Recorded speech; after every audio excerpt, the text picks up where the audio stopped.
Get ready for dictation, please. 5 seconds. Start. I am thankful to you, sir, for giving me a chance to speak in this debate.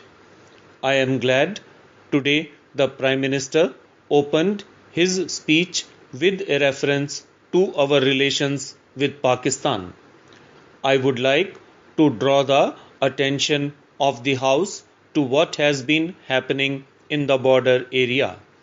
I cannot attach much importance, nor do I expect any good result from the proposed conference between the two prime ministers.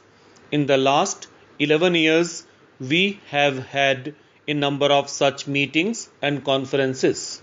What the Prime Minister has read out today from the letters of the Prime Minister of Pakistan and his subsequent statements will clearly prove that the Pakistan Prime Minister is hardly serious about the meeting and he does not know his own mind. But the fact remains that the position in the borders of Tripura and Assam and also in some areas of West Bengal adjoining the Pakistan border should receive the attention of this House and government.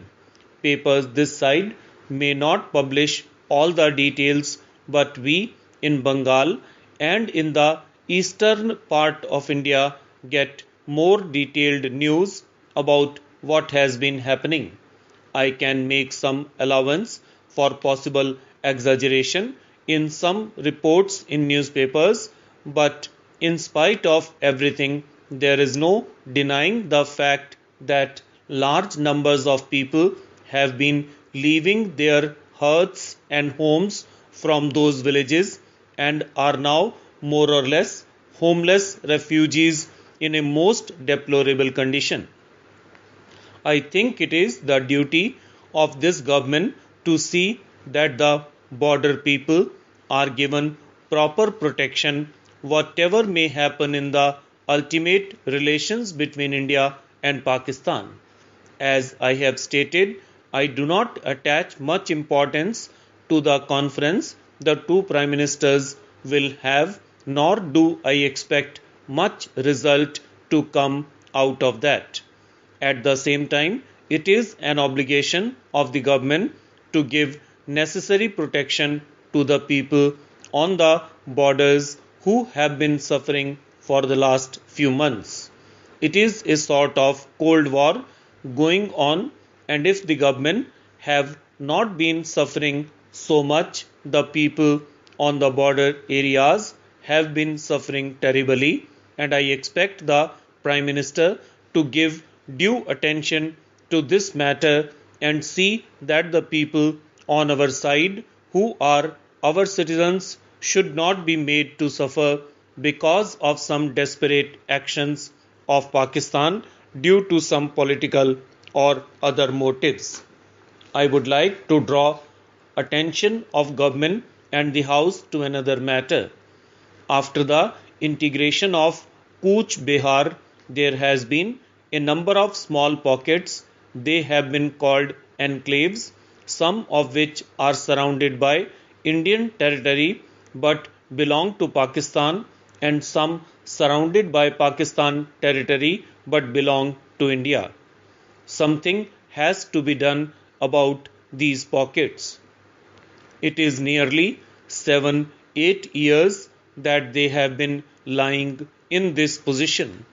There has been no administration in those pockets, and the people there are living in a very alarming condition.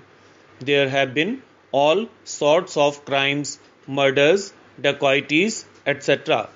No administration is working in those pockets.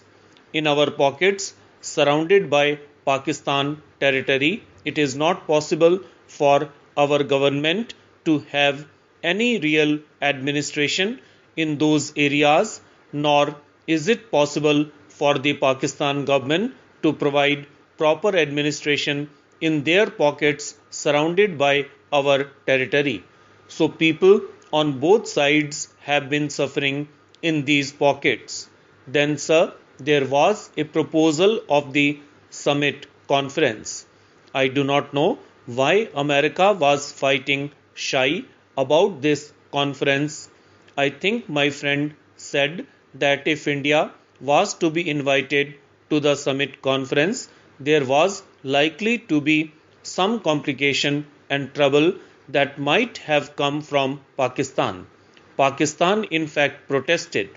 Are we to think that the summit conference was abandoned practically to avoid giving any recognition to India as a big power, as a moral force? We cannot claim to be a big power from the military point of view.